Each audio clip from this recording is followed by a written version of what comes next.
Kate with WTI. We're always looking for things to encourage our cat to scratch and play, but not on the furniture.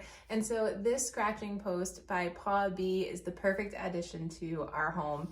I really appreciate how it's not just a traditional scratching post, it has many different surfaces for my cat Kike to play on. And as you can see, it's obviously made from very comfortable material because not only does she like to scratch on it, she likes to just sit on it pretty frequently. So obviously it's very comfy, but that blue material is so soft and squishy. It's really nice and cozy. But then of course they have that natural kind of rope scratching material, which is so great for scratching their nails.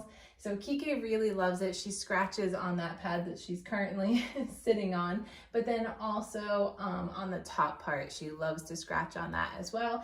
And it even comes with a little toy. She was just biting that a couple of minutes ago. So it's a lot of different things to keep her busy, and it's a lot of different textures and materials, so it's something that she's not going to get bored with. I think it looks really cute too with the blue and kind of natural neutral color. It goes nicely in our home, so it's not like an ugly scratching post that you want to hide. I don't mind having it out where we can see it because it's pretty cute. So we are really happy with this. It's a really wonderful tool for Kike to keep her busy, to keep her happy, to give her something to scratch on. If you're looking for something fun for your fur baby to keep them from scratching the furniture, definitely check this out by PAWBEE. We really love it. Kike loves it, and I think you will too. But that's just our point of view.